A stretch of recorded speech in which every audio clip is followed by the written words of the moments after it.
Oh, and this isn't the Apple Watch Ultra 2, but if you're thinking of buying one, you do need to watch this video.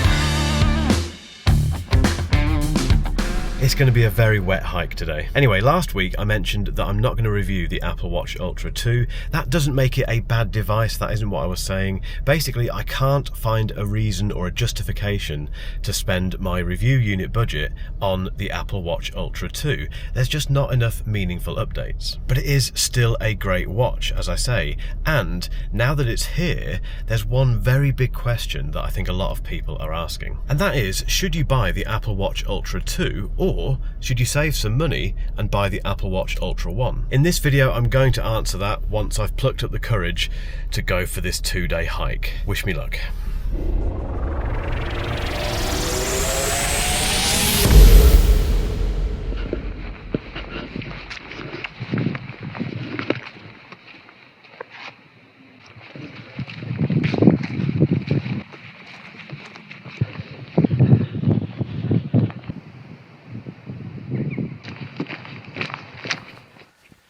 Now for today's hike, I'm wearing the Apple Ocean Band, but if you'd rather have something a little less, well, look at it, then I highly recommend checking out Pitaka's range of carbon fibre watch bands because they mix durability with looks that mean you can wear them pretty much anywhere. They are a fantastic option if Apple's Ultra bands are a little bit too garish. These are the Pitaka Chroma Carbon bands, which are compatible with all existing Apple Watch models and all sizes. They are surprisingly lightweight and very strong thanks to that blend of carbon fibre and aramid fibre. And Pitaka's proprietary Chroma Carbon tech seamlessly blends those two materials together, so you've got strength and resilience, which means you get unparalleled durability and toughness while remaining lightweight. You can see two colour options here, wind and moon, and these are super comfortable bands. You never feel restricted with movement, which sometimes happens with link-based watch bands. And if you're worried about your expensive Apple Watch falling from your wrist, you needn't be, because there's a patented magnetic fastener and a security lock which keeps Apple's wearable firmly in place. The Chroma Carbon Pitaka Apple Watch bands are available today, and they cost $129 or €149. To find out more, click that link below. So let's try and work out if you should buy the Apple Watch Ultra 1 or the Apple Watch Ultra 2.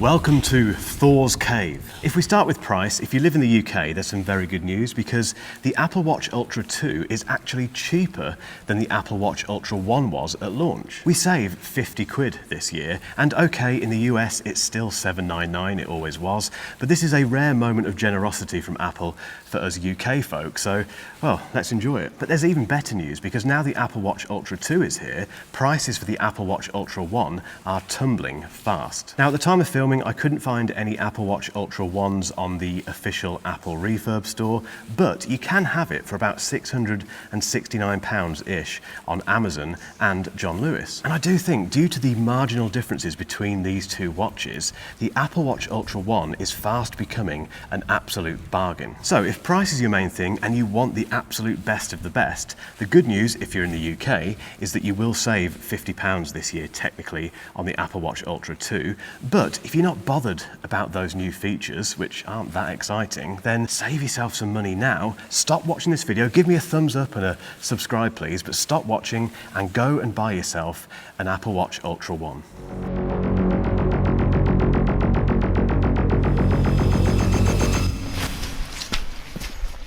The second point of comparison between the Apple Watch Ultra 1 and the Apple Watch Ultra 2 is the design, and, well, let's be honest, there's no difference whatsoever. It's the exact same watch on the outside. There's no new buttons, there's no new design flourishes, there's no bigger screen, and, annoyingly, there's no new colour. They both feature the incredibly light titanium case and the sapphire crystal display. And yes, they both have the International Orange action button. They're both IPX6 dust resistant and they can plunge to a depth underwater of 100 metres. They accept the same watch bands, including Apple's new carbon neutral bands. Basically, they are the same watch when you look at them. And this isn't a bad thing at all. As I've always said, the Apple Watch Ultra is a very handsome, ruggedly handsome device, but it is too big for certain wrists. It's worth bearing that in mind. The Apple Watch Ultra 2 is the same 49mm size, which is just massive on certain wrists. And if that's not your thing, if you don't like big watches, again, the Apple Watch Ultra 2 might be a stretch. So when it comes to design, there's nothing in it at all. I just wish Apple had launched another colour. I really wanted a black Apple Watch Ultra 2. The Apple Watch Ultra 2 is powered by the S9 chip, which replaces, you guessed it, the S8 chip in the Series 1. Or the Apple Watch Ultra, what do we call the first one now? And the S9 is quite a big upgrade on the S8. It has 5.6 billion transistors, which is 60% more than the S8. And that raises one very big question. Will the Apple Watch Ultra 2 feel faster than the Apple Watch Ultra 1? No, it can't. The Apple Watch Ultra, like every Apple Watch before it, is a very fast wearable. Mine feels as speedy as the day I bought it, and I can guarantee give it another 12 months and it will still feel really speedy. So if you buy the Apple Watch Ultra 2 in the belief that you're going to get this big speed boost over the first one, you're going to be sorely mistaken. The S9 does have some tricks up its sleeve though.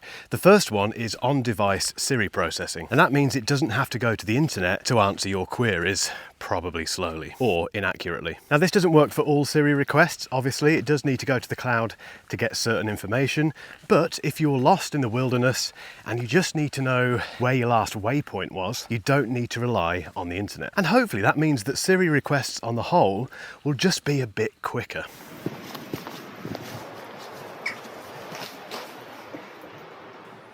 Then we have double tap, which is this new way of interacting with your watch, which Apple is heralding as almost as important as multi-touch on the, when they're not doing that, but they're saying this is quite a big deal. And basically you do this.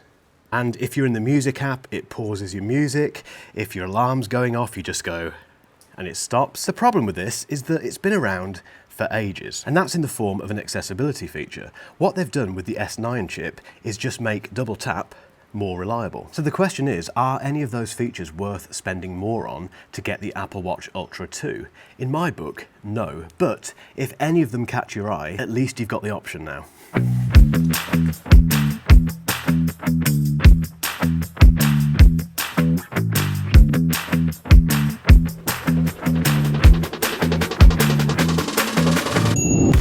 To have coffee and cake on a hike, it's the law. Now there are two more things to think about when it comes to the Apple Watch Ultra 1 versus the Apple Watch Ultra 2, and I'm going to tackle those tomorrow. So I'm going to click my fingers and magically it will be the morning.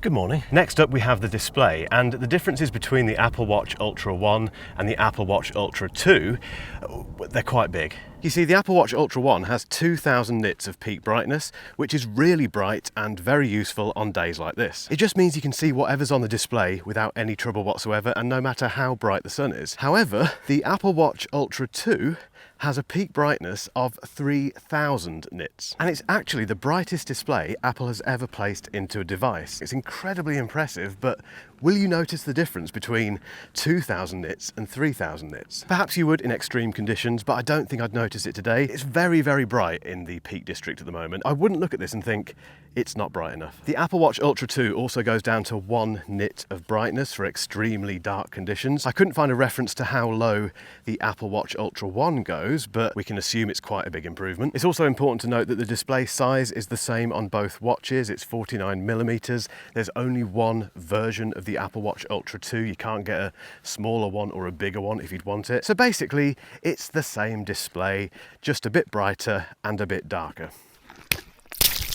There was something that confused me about the Apple Watch Ultra 2's display during the announcement, and that was automatic Night Rider mode. Now, obviously the feature isn't actually called Night Rider mode, that's something I invented myself, but it's when you twist the digital crown on the Wayfinder watch face and it turns this luscious deep red. It does have a purpose, I can't remember what it is, but none of that matters because it is just deeply cool. And when they were talking about the Apple Watch Ultra 2's display, they mentioned that Night Rider mode can come on automatically based on the ambient light. However, and like quite a few things at the event earlier this month, that feature isn't limited to the new hardware. It works on the Apple Watch Ultra 1 as well. So when it comes to the display in the battle of the Apple Watch Ultra 1 versus the Apple Watch Ultra 2, once again, there's not much in it. That is, unless you need an incredibly stupidly bright screen or a very dim screen. Have I missed something? Let me know in the comments. But anyway, on to the next and possibly most important thing.